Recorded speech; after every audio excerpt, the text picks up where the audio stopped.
Hello students, आज के इस वीडियो में हम जिस टॉपिक के बारे में बात करेंगे वो फ्यूचर एजुकेशन के लिए की डिमांड है। एजुकेशन हमारी फ्यूचर में किस तरह की, हमें किस तरह के पर्सन चाहिए जिनको हम एजुकेट करते हैं। फ्यूचर नहीं, इनफैक्ट आप प्रेजेंट ही मान लीजिए कि प्रेजेंट में किस तरह की रिक्वायरमेंट है एजुकेशन से, उसके बारे में हम बात करेंगे।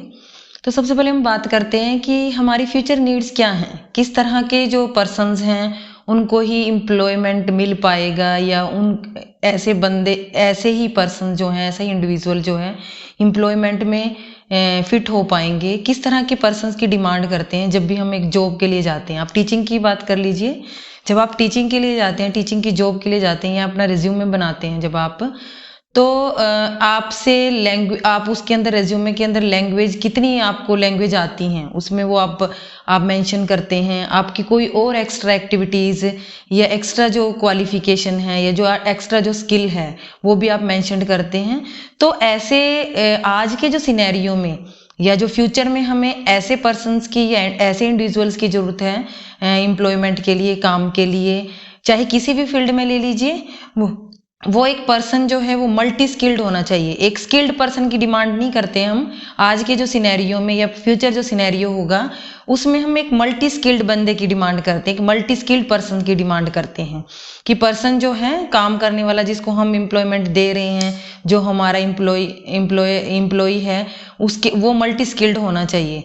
हम हार्ड वर्क की जगह हम स्मार्ट वर्क की ज़्यादा डिमांड करते हैं कि स्मार्ट वर्क वो ज़्यादा करे, हार्ड वर्क की जगह स्मार्ट वर्क ज़्यादा करे।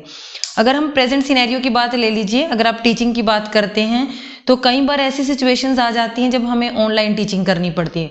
मान लीजिए आप टीचिंग में तो बड़े अच्छे हैं, आपको बड़ी अच्छी टीचिंग करनी आती है, आप क्लास के अंदर बड़ा अच्छा स्टूडेंट के साथ इंटरेक्ट करते हैं, पर आपको कंप्यूटर की नॉलेज नहीं है।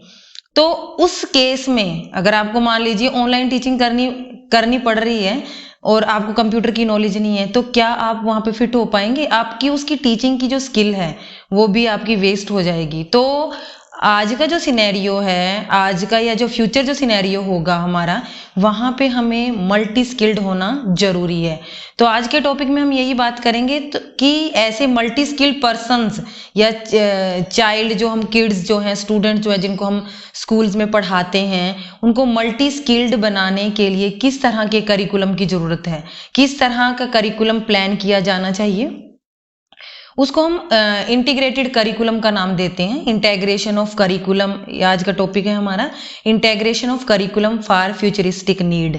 फ्यूचरिस्टिक क्या, इनफैक्ट मैं तो यही कहूंगी प्रेजेंट नीड, कि प्रेजेंट नीड जो है, प्रेजेंट जो सिनेरियो है या फ्यूचर का जो सिनेरियो होगा उसके लिए करिकुलम जो है वो इंटेग्रेटेड होना चाहिए। अब हम बात करेंगे कि ये आप भी कहेंगे कि इंटेग्रेटेड करिकुलम है क्या। करिकुलम हमने बना दिया था, सिलेबस फ्रेम किया जाता है, एक्टिविटीज़ जो बनाई जाती है उसको हम करिकुलम का नाम देते हैं। जो एक्टिविटीज़ टीचर प्लान करता है क्लास के अंदर या जो स्कूल के अंदर, उन सबको हम मिला के हम करिकुलम का नाम देते हैं। तो अब ये इंटेग्रेटेड करिकुलम क्या है? इंटेग्रेटेड करिकुलम मीन्स जो भी, कई बार आपने देखा होगा कि जो सब्जेक्ट्स के, डिफरेंट सब्जेक्ट्स के अंदर जब हम टॉपिक पढ़ते हैं तो वो जो रिकैप होती है उन टॉपिक्स की, कि एक सब्जेक्ट्स में भी आप वही टॉपिक पढ़ रहे हो, दूसरे सब्जेक्ट में भी आप वही टॉपिक पढ़ रहे हो। फॉर एग्जाम्पल लेके चलते हैं, जैसे अर्थ की बात कीजिए। अर्थ का जो टॉपिक है हम उसको साइंस के अंदर भी पढ़ते हैं, ज्योग्राफी के अंदर भी पढ़ते हैं, और कई बार तो इंग्लिश का चैप्टर भी होता है कोई ना कोई इसका अर्थ का। तो क्यों बजाय कि ये टाइम वेस्ट करने के, एक बार पढ़ाया दूसरी बार पढ़ाया, बच्चों की भी ये क्वेरी होती है कि ये बार बार एक ही, उसमें हिंदी में भी हम ये पढ़ रहे हैं, इंग्लिश में भी ये सेम टॉपिक पढ़ रहे हैं, तो बजाय कि उसको अलग अलग जगह पढ़ाने के, टीचर आपस में, इसमें टीचर का भी कोरिलेशन जरूरी है कि टीचर आपस में इस तरह से प्लान करे एक्टिविटी कि स्टूडेंट्स उसी को एक थीम बना के, एक थीम बेस्ड लर्निंग बोलते हैं इसको हम, इंटेग्रेटेड लर्निंग को, कि एक थीम बना के, अर्थ का एक थीम बना दिया, उसके अंदर आपने साइंस से रिलेटेड भी चीजें उसी के अंदर डाल दी, अर्थ को थीम बना के साइंस के लिए जो जरूरी चीजें हैं या साइंस में जो आप पढ़ा रहे हैं वो भी उसके अंदर इंक्लूड कर दिया। आप उसको अगर लिटरेचर का कोई लेसन है आपका इंग्लिश का अर्थ से रिलेटेड, उसको भी इसके अंदर इंक्लूड कर दिया। ज्योग्राफी का है उसको भी, यानी कि एक अर्थ एक थीम बना दिया, बजाय कि उसको डिफरेंट सब्जेक्ट्स के अंदर पढ़ाने के एक थीम के अकॉर्डिंग पढ़ाया, एक थीम बना के उसी के अंदर सारी नॉलेज इंक्लूड कर दी। इस तरह की जो लर्निंग होती है, इस तरह के जो करिकुलम होता है, इसको हम इंटेग्रेटेड करिकुलम का नाम देते हैं। एक और एग्जांपल ले लीजिए, जैसे फॉर एग्जांपल आप स्टूडेंट्स को, जो बच्चे होते हैं छोटे बच्चे, उसको आप इंग्लिश के अंदर राइटिंग की स्किल भी सिखाते हैं, ओरल स्किल भी सिखाते हैं, इंग्लिश बोलना भी सिखा रहे हैं, आप उसको पढ़ना भी सिखा रहे हैं, लिखना भी सिखा रहे हैं। तो क्यों ना इन तीनों चीजों को, जैसे मान लीजिए आप सोशल साइंस है और इंग्लिश 2 सब्जेक्ट्स हैं, आप इंग्लिश के अंदर राइटिंग कराते हैं बच्चे को, किसी टॉपिक की राइटिंग की स्किल सुधारने के लिए उसको किसी टॉपिक की राइटिंग कराते हैं, तो क्यों ना सोशल साइंस का जो क्वेश्चन है आप उसी की उसको राइटिंग करा लीजिए। क्लियर है? उसी की राइटिंग आप करा लीजिए। उधर उसका फायदा क्या होगा कि उसको इंग्लिश की राइटिंग स्किल तो सुधरेगी, क्योंकि लिखना तो उसने लैंग्वेज में ही है, इंग्लिश में, ठीक है। राइटिंग स्किल तो उसकी सुधरेगी, साथ साथ उसको जो सोशल साइंस का जो कॉन्सेप्ट है या जो सोशल साइंस का उसने क्वेश्चन तैयार किया है वो भी उसको क्लियर हो जाएगा। तो एक टाइम में 2 काम, हम टाइम वेस्टेज से भी बचे और बच्चे को कॉन्सेप्ट की क्लैरिटी भी होगी। तो इस तरह का जो करिकुलम है उसको हम इंटेग्रेटेड करिकुलम का नाम देते हैं, यही करिकुलम इंटेग्रेशन है। अब हम आगे बात करते हैं कि करिकुलम इंटेग्रेशन के अंदर क्या क्या चीजें, आपने जो मेन पॉइंट जो ध्यान रखने हैं, एक तो ये स्टूडेंट बेस्ड अप्रोच है, स्टूडेंट सेंटर्ड अप्रोच है। जो करिकुलम की आपने अप्रोचेस की थी उसमें एक स्टूडेंट सेंटर्ड अप्रोच है, स्टूडेंट्स को ध्यान में रख के बनाई गई है। ये टीचर के लिए नहीं है, टीचर का तो काम ज्यादा बढ़ जाता है इसमें। टीचर को एक दूसरे के साथ कोरिलेट भी करना है, कोलैबोरेट भी करना है। दोनों 2 सब्जेक्ट्स के 2 या 3 सब्जेक्ट्स के टीचर्स हैं जो सेम टॉपिक को थीम बेस्ड जो टीचिंग करा रहे हैं, उनको आपस में कोलैबोरेट करके एक एक्टिविटी प्लान करनी है उस थीम को पढ़ाने के लिए। तो ये स्टूडेंट बेस्ड अप्रोच है। यहाँ पर स्टूडेंट को जो है टॉपिक क्लियर हो जाता है, उसका टाइम वेस्टेज जो है वो कम होती है। तो इंटेग्रेटेड करिकुलम का जो अप्रोच है वो एक स्टूडेंट सेंटर्ड अप्रोच है। दूसरा जो है, यहाँ पे हम जो नॉलेज, जो अलग अलग सब्जेक्ट्स के अंदर सेम कॉन्सेप्ट की नॉलेज देते हैं, अब वो यूनिफाइड हो जाती है, एक जगह पे आप उसको यूनिटी में देते हैं। और जब ये यूनिटी में एक कॉन्सेप्ट को, एक थीम बेस्ड जब आप नॉलेज देते हो तो उसकी क्लैरिटी ज्यादा होती है स्टूडेंट्स को। तीसरा जो है, इंटेग्रेटेड करिकुलम के अंदर ये एक प्रोजेक्ट बेस्ड टीचिंग हम इसके अंदर लेके चलते हैं। हम प्रोजेक्ट बेस्ड टीचिंग की बात करते हैं कि एक कॉमन थीम लेके, जैसे फॉर एग्जांपल एक बैंकिंग का आपने थीम ले लिया। बैंकिंग का ये टॉपिक होता है, 10th क्लास का मैथ्स का टॉपिक है बैंकिंग, कि किस तरह से बैंक के अंदर की वर्किंग क्या है, बैंक के अंदर किस तरह से ब्याज लगाया जाता है, सिंपल इंटरेस्ट लगाया जाता है, कंपाउंड इंटरेस्ट लगाया जाता है। तो उसके लिए आपने बच्चों को क्या किया, एक थीम दे दिया, बैंकिंग की वर्किंग को जाके वो बाहर बैंक्स में जाके उसको सोशल सेटअप में जाके उसको समझेंगे वो बैंकिंग की वर्किंग क्या है, और उसके बाद उसकी एक रिपोर्ट तैयार करेंगे। तो यहाँ पे देखिए उसकी कितनी स्किल डेवलप हुई, मैथ्स का टॉपिक क्लियर हो गया उसको, साथ में वो सोसाइटी में जाके एक सोशल, ये एक सोसाइटी के उससे एक हेल्पफुल टॉपिक है कि आपको बाद में भी इसको रियल वर्ल्ड का टॉपिक है, ये रियलिटी में भी आपको यूज होना है, तो आपको सोसाइटी में जाके उसको काम करने का मौका मिला। तीसरा जो है, आपने फिर जब उसको कंपाइल किया तो वहां आप जब कंपाइल करते हैं चीज को तो आप लैंग्वेज का भी यूज करते हैं, तो आपकी राइटिंग स्किल भी सुधरी। तो इतने सारी चीजें एक ही टॉपिक के अंडर आपने इतनी सारी चीजें उसको, इतने सारे कॉन्सेप्ट की क्लैरिटी दे दी। तो नेक्स्ट जो है, इसमें तीसरा जो पॉइंट है, इसमें जो एम्फेसिस किया जाता है उस पर प्रोजेक्ट्स के ऊपर ज्यादा एम्फेसाइज किया जाता है।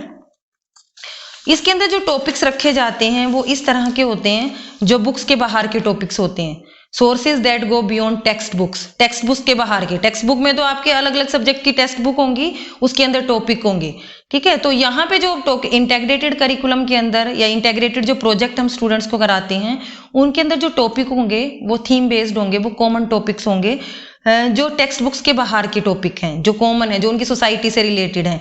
जैसे हेल्थ के बारे में, आप सोसाइटी के, आपकी सोसाइटीज के अंदर हेल्थ इश्यूज किस तरह के आते हैं, लोगों को किस तरह के हेल्थ इश्यूज फेस करने पड़ते हैं, या एम्प्लॉयमेंट की जो एक बड़ी अनएम्प्लॉयमेंट की जो प्रॉब्लम है उसके बारे में आप कलेक्ट कर सकते हैं डाटा। तो इस तरह के जो इश्यूज हैं उनको लेके चला जाता है इंटीग्रेटेड करिकुलम के अंदर।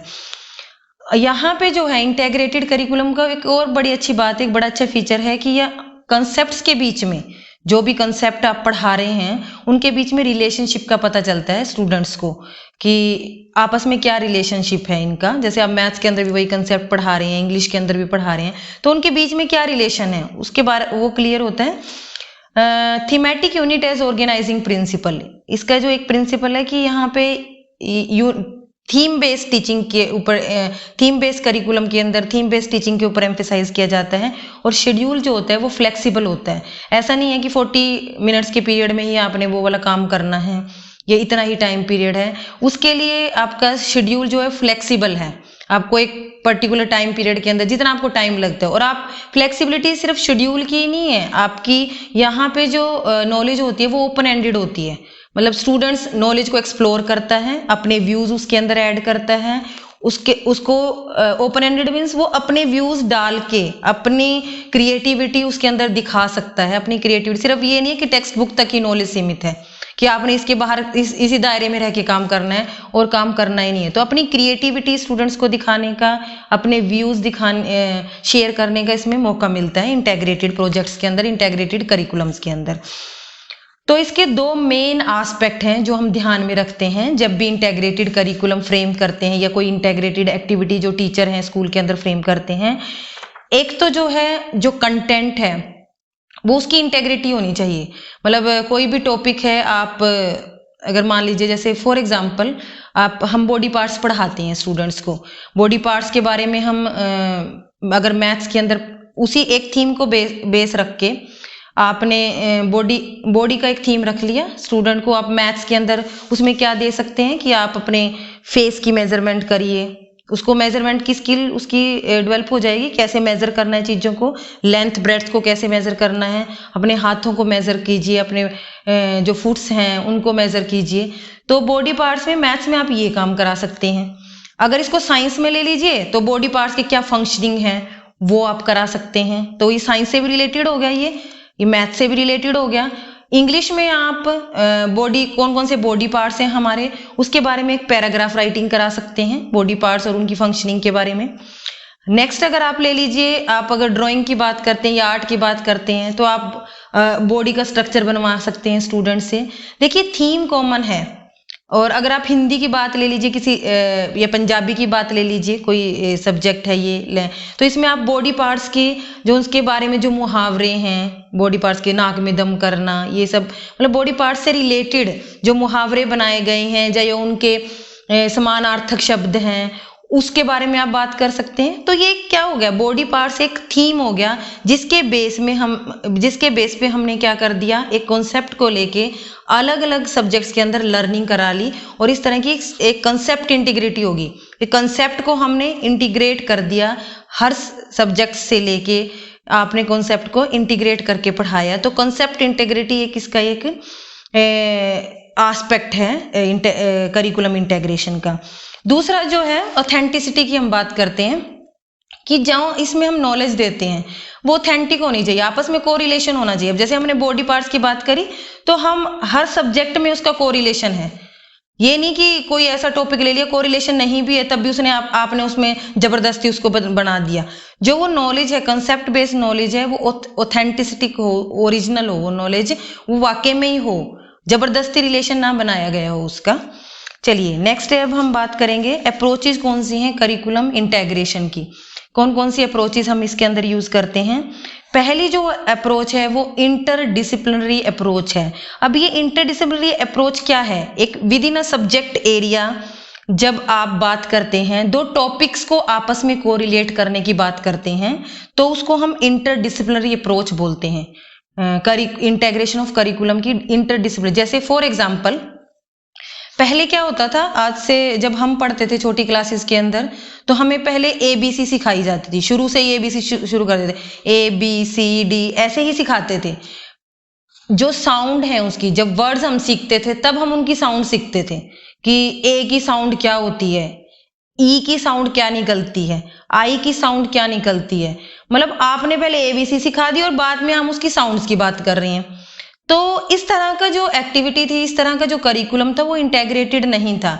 अगर जब आप मान लीजिए अब बच्चे को, छोटे बच्चे को अल्फाबेट सिखा रहे हैं, उस अल्फाबेट को सिखाते सिखाते ही अगर आप उसको फोनेटिक साउंड सिखा दें और वर्ड्स को जोड़ना सिखा दें, जैसे ए आपने सिखाया तो ए से अ साउंड निकलती है, बी की जो साउंड होती है वो ब होती है, तो आप जब उसको वर्ड्स फ्रेम करेंगे तो उसी तरह की साउंड लेके चलेंगे और उस तरह के ही अल्फाबेट्स यूज करेंगे। तो ये तो होगी आपकी इंटरडिसिप्लिनरी अप्रोच जो आप एक सब्जेक्ट के अंदर यूज करते हैं। ठीक है, क्लियर है। जैसे आप इंग्लिश के अंदर मान लीजिए राइटिंग और ओरल स्किल आप सिखा रहे हैं। ओरल, जब आप ओरल स्किल सिखाते हैं तभी आप उसके साथ साथ राइटिंग भी कराइए। ये नहीं कि ओरल स्किल एक बार सिखाई, फिर रिटन सिखाई, फिर रीडिंग सिखाई, फिर उनको बाद में आप कंबाइन कर रहे हैं। साथ में ही आप राइटिंग के साथ साथ ही उसको बोलना भी सिखा दीजिए वहीं पे। तो एक सब्जेक्ट के अंदर जो आप डिफरेंट टॉपिक्स को, डिफरेंट कंटेंट एरियाज को जब आप को रिलेट करते हैं तो हम उसको इंटरडिसिप्लिनरी अप्रोच बोलते हैं। सेकंड जो अप्रोच है वो है मल्टी डिसिप्लिनरी अप्रोच। अब ये मल्टी डिसिप्लिनरी अप्रोच क्या है, इसमें हम क्या करते हैं, दो सब्जेक्ट्स की नॉलेज को, दो या दो से ज्यादा सब्जेक्ट्स जो हैं उनकी नॉलेज को कोरिलेट करते हैं। जैसे फॉर एग्जांपल हम बात करते हैं मैथ्स की और साइंस की। अब साइंस के अंदर भी आप न्यूमेरिकल्स करते हैं, मैथ्स के अंदर प्लस माइनस ये सब करते हैं, और साइंस के अंदर आप जब न्यूमेरिकल करते हैं तो वहां पे भी हमारी ये चीजें यूज होती हैं। आपके बेसिक ऑपरेशन मैथ यूज होता है। तो क्यों ना जब आप मैथ्स कराएं, मैथ्स के कोई टॉपिक कराएं, प्लस माइनस का जो आप टॉपिक कराते हैं और जो वर्ड प्रॉब्लम होती है, तो क्यों ना वो साइंस का ही जो न्यूमेरिकल्स प्रॉब्लम है उनको ही मैथ्स के अंदर उसी टाइम पे, जब आप मैथ्स करा रहे हैं तो उसी टाइम पे आप उन वर्ड्स प्रॉब्लम को करा दीजिए। वर्ड्स प्रॉब्लम जो आप लेके चलते हैं वो क्यों ना हम साइंस वाली ही ले लें, वो न्यूमेरिकल ही ले लें उनके, और उसी टाइम पे उनको न्यूमेरिकल क्लियर कर दें। तो इसमें क्या होगा कि मैथ्स का भी आपको टॉपिक साथ साथ क्लियर हो रहा है और साथ में आपको न्यूमेरिकल भी, मतलब दो सब्जेक्ट्स की नॉलेज आप क्या कर रहे हैं, कोरिलेट कर रहे हैं। तो इसको हम बोलते हैं मल्टी डिसिप्लिनरी अप्रोच। एक और एग्जांपल लीजिए, जैसे आप मान लीजिए राइटिंग की स्किल कराते हैं, इंग्लिश के अंदर आप राइटिंग कराते हैं, हिंदी के अंदर आप राइटिंग कराते हैं, डिक्टेशन कराते हैं बच्चे को, पैराग्राफ राइटिंग कराते हैं। तो वो पैराग्राफ राइटिंग कराने के लिए क्यों ना मैं एसएसटी का कोई टॉपिक ले लूं, या क्यों ना मैं एसएसटी की कोई कोई क्वेश्चन ले लूं। साथ साथ बच्चे को राइटिंग की भी प्रैक्टिस होगी और साथ साथ उसको एसएसटी का कॉन्सेप्ट भी क्लियर हो जाएगा। तो इसको बोलते हैं मल्टी डिसिप्लिनरी अप्रोच, जहां पे आप दो सब्जेक्ट्स की जो नॉलेज है, दो अलग अलग सब्जेक्ट्स की नॉलेज है, उनको कोरिलेट करके पढ़ाते हैं, वो मल्टी डिसिप्लिनरी अप्रोच है। तीसरी जो अप्रोच है करिकुलम इंटेग्रेशन की, वो है ट्रांस डिसिप्लिनरी इंटेग्रेशन या ट्रांस डिसिप्लिनरी अप्रोच। इसमें क्या किया जाता है कि रियल वर्ल्ड की जो प्रॉब्लम्स हैं, जैसे हेल्थ फैसिलिटीज़ कितनी हैं, जो आपकी सोसाइटी है वहाँ के लोगों को के लिए हेल्थ फैसिलिटीज़ की, इस तरह का प्रोजेक्ट कोई ले लिया, उसके ऊपर स्टूडेंट्स काम करेंगे। उसके बारे में डाटा कलेक्ट करना, उनके ग्राफिकल फॉर्म में उनको लेके आना, उसके बाद उसकी रिपोर्ट तैयार करना। तो इस तरह के टॉपिक जिसमें उनको आप अलग अलग सब्जेक्ट्स की नॉलेज भी साथ दे रहे हैं। मैथ्स कोई कैलकुलेशन करनी है तो मैथ्स की नॉलेज उस प्रोजेक्ट के अंदर, आपने कोई रिपोर्ट तैयार करनी है तो कोई लैंग्वेज वाली आप उसमें स्किल सिखा रहे हैं उसको। तो ट्रांस डिसिप्लिनरी इंटेग्रेशन में करिकुलम का क्या है कि ये प्रोजेक्ट बेस्ड या रियल जो प्रोजेक्ट होते हैं, जो सोसाइटी से रिलेटेड आपके प्रोजेक्ट हैं, उनको लेके चला जाता है। तो तीन अप्रोचेस हमने बात की है करिकुलम इंटेग्रेशन की। एक तो है इंटरडिसिप्लिनरी अप्रोच, जो सब्जेक्ट्स के अंदर ही आप यूज करते हो, डिफरेंट जो कंटेंट हैं उनको कोरिलेट करने के लिए। मल्टी डिसिप्लिनरी अप्रोच में आप दो अलग अलग सब्जेक्ट्स का जो कंटेंट है उनको आपस में कोरिलेट करके पढ़ाते हैं। और ट्रांस डिसिप्लिनरी अप्रोच है, उसमें हम रियल वर्ल्ड की, रियल लाइफ की जो प्रॉब्लम्स हैं, सोसाइटी की जो प्रॉब्लम्स है, उनको लेके वो प्रोजेक्ट बेस्ड जो लर्निंग आप कराते हैं, वो ट्रांस डिसिप्लिनरी अप्रोच के अंदर आता है। नेक्स्ट हम बात करेंगे अब प्रिंसिपल ऑफ करिकुलम इंटेग्रेशन, कि जब भी करिकुलम इंटेग्रेट किया जाए, जब भी करिकुलम इंटेग्रेशन टीचर्स करें, कोई भी एक्टिविटी इंटेग्रेट करें तो डिफरेंट सब्जेक्ट्स के से रिलेटेड या कोई प्रोजेक्ट बेस हो, तो क्या क्या चीजें ध्यान रखी जानी चाहिए, उसके ऊपर क्या क्या किन किन प्रिंसिपल के ऊपर बेस्ड होना चाहिए।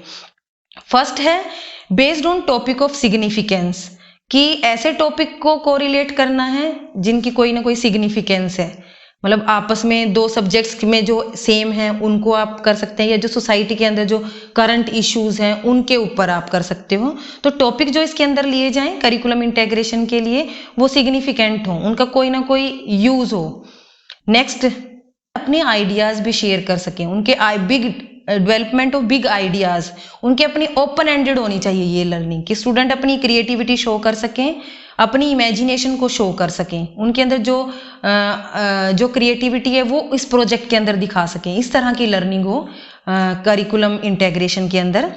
नेक्स्ट जो है, develop skills and knowledge that are real to the students. ऐसी स्किल डेवलप करनी है, ऐसी स्किल या नॉलेज इसके अंदर देनी है जब भी आप प्रोजेक्ट कराते हैं, इंटेग्रेटेड प्रोजेक्ट, जो उनकी रियल लाइफ से रिलेटेड हों, जो जिनकी उनको लगे कि वाकई में मुझे इसकी जरूरत थी, वाकई में ये मेरे काम आने वाली चीज है। इस तरह की लर्निंग हो। नेक्स्ट है, develop desire for learning process, और इस तरह से स्टूडेंट्स को मोटिवेट करना है उस इंटेग्रेटेड प्रोजेक्ट के लिए कि उसकी खुद की इच्छा हो उसको करने की। हाँ देखो, मैं ये वाला टॉपिक करूंगा तो मेरे को इस वाले सब्जेक्ट्स में भी फायदा होगा, इसका इसमें भी होगा, इसमें भी होगा, और मैं अपने व्यूज भी दे सकूंगा, मैं अपनी क्रिएटिविटी भी दिखा सकूंगा इसके, ये मेरे इंटरेस्ट का टॉपिक है। इस तरह की हो इंटेग्रेटेड लर्निंग। नेक्स्ट है, built on and extend knowledge and experience. इस तरह की लर्निंग होनी चाहिए, इसमें जो नॉलेज दी जाए वो उनकी प्रीवियस नॉलेज के ऊपर बेस्ड हो, और जो अगली वो जो नॉलेज लें वो ज़्यादा हो उनकी, उस नॉलेज का जो एरिया है वो ब्रॉड हो, वो ज़्यादा नॉलेज ले सकें, ज़्यादा अंडरस्टैंडिंग कर सकें उसकी। नेक्स्ट जो प्रिंसिपल है करिकुलम इंटेग्रेशन का, link to the problems and issue that are personal and social concern to the students.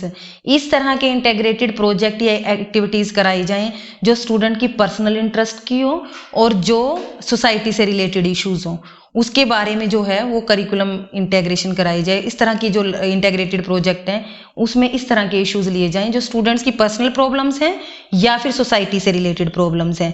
और यहाँ पे जो है स्टूडेंट्स को ओपन एंडेड क्वेश्चंस देने चाहिए, ओपन एंडेड प्रोजेक्ट हों जिसमें स्टूडेंट्स खुद भी अपने व्यूज और या अपनी क्रिएटिविटी या इमेजिनेशन शो कर सके। इस तरह की इसके अंदर प्रोविजन होना चाहिए करिकुलम इंटेग्रेटेड प्रोजेक्ट्स के अंदर। नेक्स्ट हम बात करते हैं, ये तो प्रिंसिपल्स थे करिकुलम इंटेग्रेशन के। अब इसके एडवांटेज क्या हैं, करिकुलम इंटेग्रेशन की क्या एडवांटेज हैं, क्यों टीचर इतनी सिरदर्दी ले, क्यों इतना सारा आपस में इतना आपस में कोलैबोरेट करे, कोरिलेट करे, उसके क्या बेनिफिट हैं। फर्स्ट जो है अलोइंग फॉर फ्लेक्सिबिलिटी, यहाँ पे फ्लेक्सिबिलिटी रहती है। हम यहाँ टीम टीचिंग की बात करते हैं। टीम टीचिंग मीन्स कि जैसे मेरा जो मैं सब्जेक्ट पढ़ा रही हूँ उसमें सेम टॉपिक है, मेरा कलीग कोई सब्जेक्ट पढ़ा रहा है उसमें भी सेम टॉपिक है, तो हम क्या करते हैं, दोनों प्लान करते हैं कि ये टॉपिक आप करा देना, आप अच्छे से करा दोगे इसको, इसके लिए एक्टिविटी, ये दूसरा जो टॉपिक है जो सेम है हमारा वो मैं करा दूंगी। तो ये इस तरह की टीचिंग को हम टीम टीचिंग बोलते हैं कि आपकी जो बेस्ट, जो टीचर बेस्ट दे पा रहा था, जो टीचर बेस्ट तरीके से समझा रहा, उसको वो अपॉर्चुनिटी मिल गई स्टूडेंट्स को पढ़ाने के लिए, और स्टूडेंट को भी अपॉर्चुनिटी मिलेगी कि उस टीचर से पढ़ने के लिए। तो यहाँ फ्लेक्सिबिलिटी है, यहाँ पढ़ाने की फ्लेक्सिबिलिटी है, स्टूडेंट को सीखने की फ्लेक्सिबिलिटी है इंटेग्रेशन, करिकुलम इंटेग्रेशन के अंदर। हम यहाँ टीम टीचिंग की बात करते हैं। सेकंड जो एडवांटेज इसकी, यूनिफाइंग द स्टूडेंट्स लर्निंग, जो स्टूडेंट की लर्निंग है उसको हम यूनाइटेड वे में देखते हैं, एक यूनिफाइड वे में देखते हैं। उसको सब्जेक्ट्स के अंदर सेम टॉपिक को अलग अलग करके नहीं पढ़ाते हैं हम। जैसे हमने पहले भी एग्जांपल लिया था कि अगर हम बॉडी पार्ट्स पढ़ा रहे हैं, बॉडी के बारे में पढ़ा रहे हैं, तो वो सेम चीज एक थीम बना के आप लर्निंग को यूनिफाई कर सकते हैं। यूनिफाइड लर्निंग होगी इस तरह की जो लर्निंग होगी। नेक्स्ट जो हम बात करते हैं एडवांटेज क्या है इसकी करिकुलम इंटेग्रेशन की, building on prior knowledge and experience, कि जो यहाँ पे जो प्रोजेक्ट दिए जाते हैं स्टूडेंट्स की जो प्रायर नॉलेज है, प्रीवियस नॉलेज है, उसके पर बेस्ड ही होते हैं। अगर आप सोसाइटी से रिलेटेड भी जो प्रोजेक्ट देते हैं वो कोई नई नॉलेज नहीं होती है, वो उन्होंने फेस की होती है, वो चीज़ वो देखी होती है अपने एनवायरनमेंट के अंदर, और उसी तरह के आप प्रोजेक्ट उनको देते हैं जब भी आप इंटीग्रेटेड प्रोजेक्ट्स कराते हैं। नेक्स्ट जो है रिफ्लेक्शन ऑफ रियल वर्ल्ड, इस करिकुलम इंटेग्रेटेड जो प्रोजेक्ट होते हैं, इंटेग्रेटेड जो प्रोजेक्ट होते हैं उनके में हमने अभी बात करी है कि इसमें जो प्रोजेक्ट दिए जाते हैं वो आपकी सोसाइटी से रिलेटेड या आपके जो पर्सनल प्रॉब्लम से रिलेटेड होते हैं। तो ये एक रियल टाइप की जो लर्निंग होती है कि रियल वर्ल्ड में आपकी यूज, क्योंकि सब्जेक्ट जब हम टेक्स्ट बुक से पढ़ते हैं तो कई बार तो स्टूडेंट्स को ये होता है कि हमारा इसका मैथ्स के बारे में, जैसे हम कोई थ्योरम कर रहे हैं तो स्टूडेंट्स का ये क्वेश्चन होता है, मैडम ये थ्योरम हो नहीं कहाँ है यूज, हमें तो आज तक ये नहीं समझ आया जिसको हम रट्टे मार रहे हैं। तो इसमें इंटेग्रेटेड प्रोजेक्ट्स के अंदर जो हम कंसेप्ट लेके चलते हैं वो उनको उसका प्रैक्टिकल एस्पेक्ट पता होता है कि ये कहाँ पे यूज होने वाला है। तो यहाँ पे जो लर्निंग होती है वो रियल वर्ल्ड लर्निंग होती है, सोसाइटल लर्निंग, जो आप सोसाइटी के अंदर रह के जो लर्निंग करते हैं। नेक्स्ट जो एडवांटेज है, matching the way student think, कि बच्चे किस तरह से सोचते हैं, क्योंकि यहाँ पे ओपन एंडेड हमने बात की है कि ओपन एंडेड जो है प्रॉब्लम्स ली जाती हैं, ओपन एंडेड क्वेश्चंस रखे जाते हैं कि स्टूडेंट को भी अपने व्यूज दे सकता है। उनके पास उनको ये नहीं है कि आपने इतना ही लिखना है, इतना ही बोलना है, बस जो पढ़ा है उतना ही बोलना है। आप अपने व्यूज, अपनी क्रिएटिविटी यहाँ पे शो कर सकते हैं। तो किस तरह से स्टूडेंट सोचते हैं उसकी एक मैचिंग हो जाती है, वो किस तरह से सोचते हैं उस चीज के बारे में वो हमें पता चल जाता है। तो ये एडवांटेज हैं कुछ करिकुलम इंटेग्रेशन की।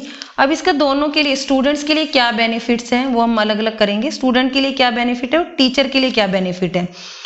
स्टूडेंट के लिए तो ये बेनिफिट है कि जो वो डिफरेंट सब्जेक्ट्स के अंदर पढ़ता है, जो सेम टॉपिक को डिफरेंट सब्जेक्ट्स के अंदर पढ़ता है, उसको अलग अलग पर्सपेक्टिव से देखता है। अब उसके पास एक थीम होता है कि ये सेम ही चीज है जिसको थोड़ा सा अलग अलग करके हर सब्जेक्ट में पढ़ा दिया गया है, तो वहां पे उसकी जो टाइम वेस्टेज है वो भी बच जाती है। और जो रिकैप होती है बार बार, ये इसमें भी पढ़ा है, ये इसमें भी पढ़ा है, तो वो चीज उस चीज से बच जाता है और वो इंटरेस्ट लेके पढ़ता है उसको, थीम बेस्ड प्रोजेक्ट को।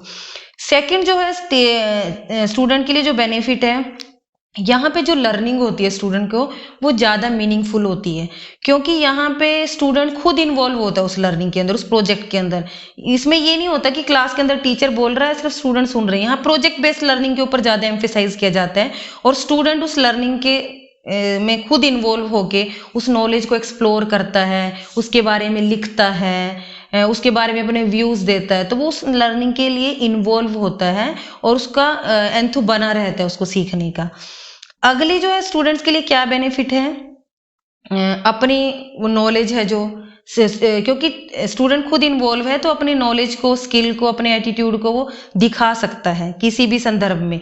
जैसे मान लीजिए आप स्टूडेंट्स को हेल्थ इश्यूज का ही कोई, कि हेल्थ फैसिलिटीज किस तरह की आपकी सोसाइटी में, इस तरह का प्रोजेक्ट देते हैं।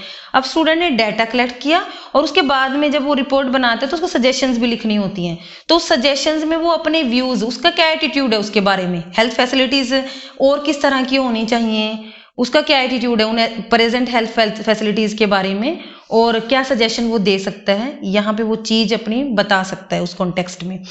तो नेक्स्ट जो है स्कूल में जो वो सीखता है और जो बाहर जो सोसाइटी में, उसके बीच में एक लिंक बना सकता है। अब उसको लगता है कि जो नॉलेज वो ले रहा है वो प्रैक्टिकल टाइप की है, उसके काम आने वाली है। अब वो बात नहीं करता कि ये थ्योरम हम पढ़ क्यों रहे हैं, हमें पता ही नहीं है इसका यूज क्या है। तो थीम बेस्ड लर्निंग में क्या होता है, वो जो प्रॉब्लम्स होती हैं वो रियल वर्ल्ड की होती हैं, वो एक कनेक्शन बना पाता है और उसको पता है कि ये स्किल मेरी कहाँ पे यूज होनी है, कहाँ पे मैं इसका बेनिफिट उठा सकता हूँ।